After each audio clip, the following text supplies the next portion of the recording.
कहानी की शुरुआत में हम एक खूबसूरत महिला को देखते हैं जिसका नाम एलिस है और उसकी उम्र 40 साल है। एलिस पिछले 8 सालों में पेरिस के एक फैशन मैगजीन के लिए काम कर रही है। वो अपने करियर में आगे बढ़ने के लिए पूरी तरह से समर्पित है, लेकिन उसका कड़वा स्वभाव और ओल्ड फैशन होना उसकी तरक्की में बाधा बन गई है, जिसके कारण पिछले 4 सालों में उसका प्रमोशन नहीं हो पाया। एलिस के अपने पति से डिवोर्स हो चुका है और वो अपनी छोटी बेटी के साथ रहती है, लेकिन एलिस काम की वजह से वो अपनी बेटी को ज्यादा समय नहीं दे पाती। वह काम में जाने से पहले अपनी बेटी को अपनी बहन के घर पर छोड़कर जाती है। एलिस अपनी जिंदगी में बहुत अकेली है और उसे खुद के लिए भी समय नहीं मिलता। एलिस अपनी कंपनी में काम से ब्राजील जाती है और जब वह काम खत्म करके फ्लाइट में पेरिस लौट रही थी तो उसकी मुलाकात एक यंग लड़के से होती है जिसका नाम एडम है। एडम की उम्र 20 साल है और वह एक कॉलेज में पढ़ता है। एडम ने इकोनॉमी क्लास की सीट बुक की थी, लेकिन उसके सीट में दिक्कत होती है, इसलिए उसे बिजनेस क्लास में एलिस के पास बिठाया जाता है। एडम पहली बार बिजनेस क्लास में सीट पर बैठकर काफी खुश होता है, जबकि एलिस अपने लैपटॉप पर काम कर रही होती है। लैंडिंग के दौरान प्लेन में तेज ट्रबल शुरू हो जाती है, जिससे एलिस बहुत डर जाती है और एडम का हाथ पकड़ लेती है। ये देखकर एडम मन ही मन में बहुत खुश हो जाता है, क्योंकि पहली बार किसी लड़के ने उसका हाथ ऐसे किया था, और वो एलिस से आकर्षित भी हो जाता है। कुछ देर बाद प्लेन लैंड करता है और एलिस जाने लगती है। एडम उससे बात करना चाहता है, मगर एलिस सिर्फ बाय बोलकर चली जाती है। तभी एडम देखता है कि एलिस की पेन ड्राइव उसके सीट के नीचे गिर गई थी। वह उसे लौटाने के लिए एयरपोर्ट से बाहर आता है, लेकिन तब तक बहुत देर हो जाती है। एलिस अपनी बहन की कार में बैठकर निकल जाती है और एडम बस उसे जाते हुए देख रहा था। रास्ते में एलिस की बहन उसे एक लड़के के बारे में बताती है जो एक डॉक्टर है और कहती है कि उसे उससे मिलना चाहिए, पर एलिस शादी नहीं करना चाहती है, इसलिए वो मना कर देती है। इस पर उसकी बहन नाराज हो जाती है। वह चाहती है कि एलिस एक अच्छे लड़के से शादी करके एक नई जिंदगी की शुरुआत करे। इसके बाद एलिस ऑफिस आ जाती है, लेकिन ऑफिस में उसके कलीग्स को उसका रूखा व्यवहार पसंद नहीं होता और वह उसका मजाक उड़ाने लगते हैं, उसकी बुराई करने लगते हैं। हालांकि ऑफिस में एलिस का एक मेल फ्रेंड भी होता है जो उसकी हर चीज में सपोर्ट करता है। ऑफिस के एक स्टाफ मेंबर एलिस को बताता है कि एडम नाम का एक किसी लड़के का कॉल आया था, वह तुमसे बात करना चाहता है, लेकिन एलिस ये कहकर मना कर देती है वह किसी एडम नाम की लड़की को नहीं जानती। फिर एलिस अपने बॉस के पास आ जाती है और प्रमोशन की बात करती है, पर वो कहता है कि तुम्हारे लिखे हुए आर्टिकल पुराने लगते हैं, लोगों को इनमें कोई भी दिलचस्पी नहीं होती है, तुम्हें कुछ नया और रोमांचक लाना होगा। अगर ऐसे ही चलता रहा तो मैं तुम्हें नौकरी से निकालना पड़ेगा। ये सुनकर एलिस आज देर रात तक अपने ऑफिस में काम करती है और सोचती है कि वह कुछ नया और रोमांचक क्या ला सकती है। तभी उसके पास वही स्टाफ मेंबर का नोट मिलता है जिसमें लिखा होता है कि वह लड़का पेन ड्राइव की बात कर रहा था। एलिस को याद आता है कि उसने गलती से पेन ड्राइव प्लेन के अंदर ही गिरा दी थी। वो तुरंत एडम को कॉल करती है और कहती है कि तुम कहाँ हो, मुझे पेन ड्राइव चाहिए, वो बहुत जरूरी है। एडम उस समय अपने दोस्तों के साथ बार में होता है, जहाँ वो एलिस को आने के लिए कहता है। जब एलिस बार की बार पहुंच जाती है तो एडम उसे अंदर ले जाता है और अपने दोस्तों से मिलवाता है। वह एलिस की ऑफिस की 2 लड़कियां भी होती है जो एलिस को एडम के साथ देखकर हैरान हो जाती है। एलिस को पेन ड्राइव लेकर जल्दी निकलना होता है, इसलिए वो एडम से पेन ड्राइव मांगती है। इस पर एडम कहता है कि पेन ड्राइव मेरे घर पर है, इसलिए हमें वहाँ जाना होगा। वो दोनों बाहर आते हैं और एडम उसे अपने स्कूटर पर बैठने के लिए कहता है।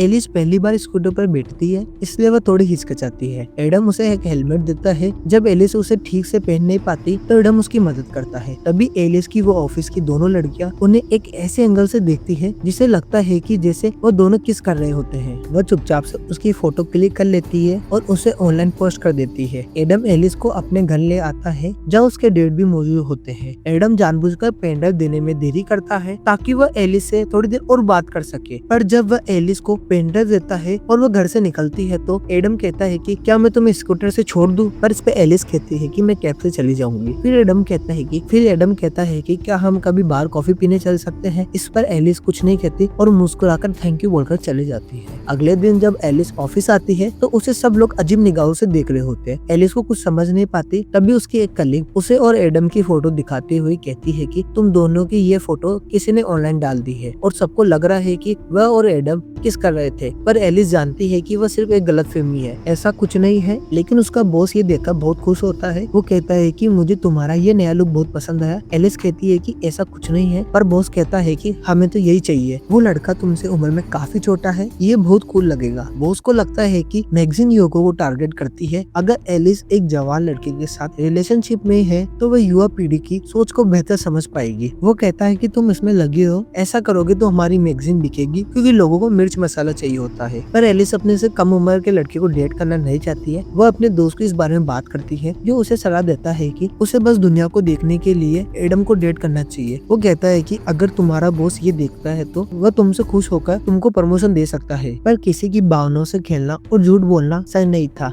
लेकिन एलिस के दिमाग में सिर्फ प्रमोशन की धुन सवार थी। इसलिए ज्यादा न सोचते हुए अपने करियर को आगे बढ़ाने के लिए एडम का फायदा उठाने लगती है। अगले दिन एलिस एडम से मिलती है। उसे देखकर एडम उस पर नजर नहीं हटा पाता। एलिस उसके साथ फ्लर्ट करने लगती है और वह दोनों बातें करने लगते हैं। एडम को यकीन नहीं होता कि एलिस के साथ है। रात में एलिस एडम को अपने दोस्त के शो में ले जाता है तो वह एलिस जानबूझकर सबको दिखाने की कोशिश करती है कि वो अपने 20 साल के छोटे लड़के को डेट कर रही है। वह इसके दोस्त जो शो का होस्ट होता है वो एलिस के पास आकर उसके जानबूझकर छेड़ने लगता है। तो एडम को ये बात अच्छी नहीं लगती। वह उस दोस्त का शो का मजाक उड़ाने लगता है। एलिस भी उसकी बातों पर हंसने लगती है तो उसका दोस्त नाराज होकर शो छोड़कर चला जाता है। इसके बाद एलिस और एडम आपस में बातें करते हैं। एडम कहता है कि मैंने कभी नहीं सोचा था कि मैं तुमसे इस तरह से मिलूंगी और हम साथ में ये घूमेंगे। एडम को पता था कि एलिस का तलाक हो चुका है, उसकी एक बेटी भी है, लेकिन इससे उसे कोई फर्क नहीं पड़ता। एलिस कहती है कि हमें एक दूसरे को और बेहतर समझने की जरूरत है। तभी एलिस के पास उसकी बहन का कॉल आता है। वह कहती है कि मैंने उस डॉक्टर को घर पर बुलाया है जिससे मैं तुम्हें मिलाना चाहती थी, इसलिए तुम्हें जल्दी से घर पर आ जाओ।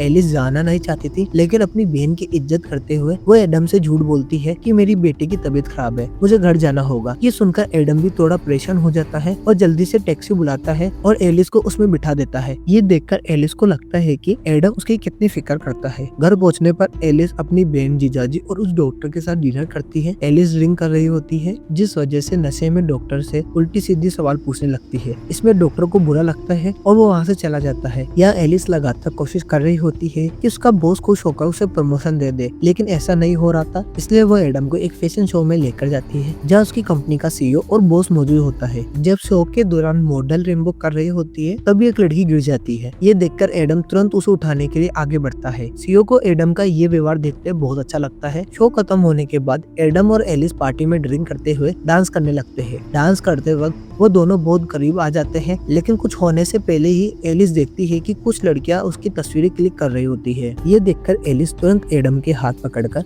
उसे बाल ले आती है। एडम एलिस को अपनी स्कूटी में बिठाकर उसके घर तक छोड़ देता है। ये एक ऐसा मोमेंट आता है जहाँ एडम एलिस को किस करने वाला होता है, पर एलिस पीछे हट जाती है और चुपचाप घर के अंदर चल जाती है। लेकिन एडम को लगता है कि उसे एलिस के करीब आने का मौका छोड़ दिया है, इसलिए वो एलिस के घर आ जाता है। जब उसे पता चलता है कि उसकी बेटी अपनी मौसी घर पर है, तब एडम एलिस को किस कर लेता है। वह एडम से कहती है कि वह घर चल जाए, लेकिन बाहर तेज बारिश हो रही होती है, इसलिए बारिश रुकने तक एडम घर ही रुक जाता है। तभी एलिस की बहन और उसकी बेटी घर लौट आती है। एलिस कहती है कि एडम उसका कलीग है। वो एडम के हाथ में कुछ फाइल दे देती है और एडम वहाँ से जाने लगता है। पर जैसे ही वह दरवाजे से बाहर जाता है, एलिस उसे रोककर उसे किस कर लेती है। इसे हमें समझ में आता है कि एलिस अब सच में एडम को पसंद करने लगती है और उसके साथ रहने में उसे अच्छा लगता है। जिस रिश्ते को उसने दुनिया को दिखाने के लिए शुरू किया था, अब सचमुच में उसे एहसास में बदल चुका है। इसके बाद एडम और एलिस अक्सर घूमने लगते हैं। एडम उसे सरप्राइज देता है, उसे घुमाने ले जाता है, जो एलिस को बहुत पसंद आता है। अब एलिस और एडम के बीच में गहराई भावना विकसित होने लगती है। दोनों साथ में बहुत खुश होते हैं। एक दिन एडम एलिस से पूछता है कि तुम दिखने में खूबसूरत हो, अमीर हो, तो फिर तुमने मुझे पसंद क्यों किया? इसका जवाब एलिस के पास नहीं होता है, क्योंकि वह अपने फायदे के लिए एडम के साथ रिश्ते में आई थी, पर अब उसे सच में एडम से प्यार हो गया है। कुछ दिन बाद एलिस के काम में उसे प्रमोशन मिल जाता है, जिससे वो बहुत खुश होती है। लेकिन अब वो एडम के बारे में सोचने लगती है, क्या उसे इस रिश्ते को जारी रखना चाहिए? जब वो एडम से मिलती है तो एडम उससे कहता है कि मैं तुमसे बहुत प्यार करता हूँ और तुमसे शादी करना चाहता हूँ। ये सुनकर एलिस हैरान हो जाती है। वो कहती है कि हम दोनों बहुत अलग है, मैं तुमसे 20 साल बड़ी हूँ, तुम्हें अभी अपनी जिंदगी में बहुत कुछ करना है, हम इस रिश्ते को आगे नहीं बढ़ा सकते। एलिस कहती है कि मुझे तुमसे बहुत प्यार है, मेरी जिंदगी में बहुत सारी जिम्मेदारियां भी है, मेरी बेटी है,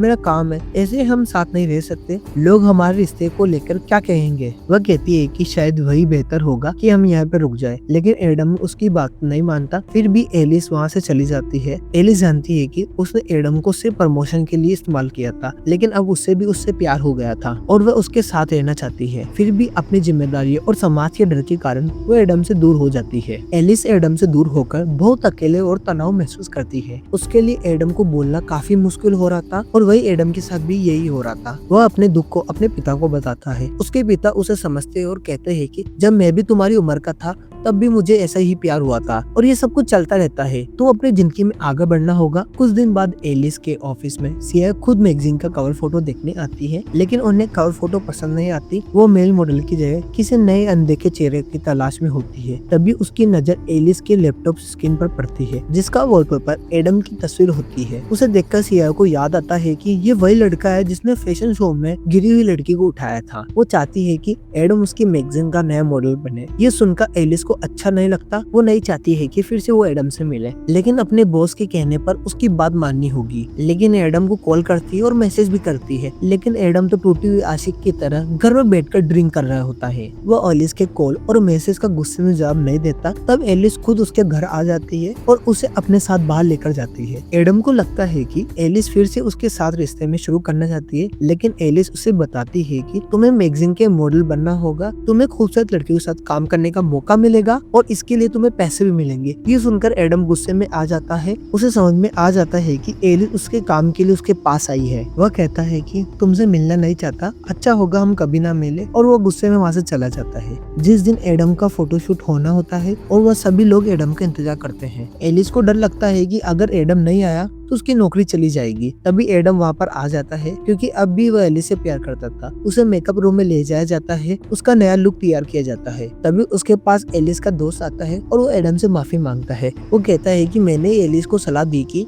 वह तुम्हारे से झूठा रिश्ता बनाने का नाटक करे ताकि उसे प्रमोशन मिल सके। ये सुनकर एडम को बहुत दुख होता है। एलिस का प्यार एक नाटक था। वो बाहर आता है और सबके सामने एलिस को किस कर लेता है। फिर एडम अपना फोटोशूट करवाता है, लेकिन ये सब उसके लिए नया अनुभव होता है। वो अच्छे से पोज नहीं दे पा रहा होता है और फोटोग्राफर को बार बार उसे निर्देश देना पड़ता था। एडम चिढ़ जाता है और वहाँ से जाने लगता है। तब भी एलिस उसे समझाने के लिए आती है, पर एडम उस पर गुस्सा करता है और कहता है कि मैंने तुमसे दिल से प्यार किया था और तुमने अपने फायदे के लिए मेरा इस्तेमाल किया। फिर एडम दुखी होकर वहाँ से चला जाता है, जिससे एलिस को बहुत बुरा लगता है और उसका बॉस भी उसे नौकरी से निकाल देता है। अब वह पूरी तरह से अकेली पड़ जाती है। वह एडम को भूल नहीं पा रही होती है और उसकी यादों उसे हर पल सताती रहती है। एलिस को एहसास होता है कि उसके लिए करियर से ज्यादा जरूरी है वो इंसान जिसे वो प्यार करती है। इसलिए एलिस एडम के कॉलेज जाती है और सबके सामने कहती है कि मैंने अपने भविष्य को लेकर सोचना छोड़ दिया है और मुझे फर्क नहीं पड़ता कि समाज हमारे बारे में क्या सोचेगा। अब मैं सिर्फ तुम्हें चाहती हूँ और तुमसे प्यार करती हूँ और तुम्हारे साथ रहना चाहती हूँ। वो एडम से माफी मांगती है। एडम उससे अब भी प्यार करता है। वो उसे किस कर लेता है और माफ कर देता है। इसके बाद से वह हंसी खुशी रहने लगते हैं और इसी तरह से हमारी मूवी खत्म हो जाती है। दोस्तों, अगर आपका परिवार और समाज आपके रिश्ते के खिलाफ हो जाए तो क्या आप अपने प्यार निभा पाओगे? इस पे अपनी राय में कमेंट जरूर देना और वीडियो को लाइक और शेयर करके चैनल को सब्सक्राइब करना है।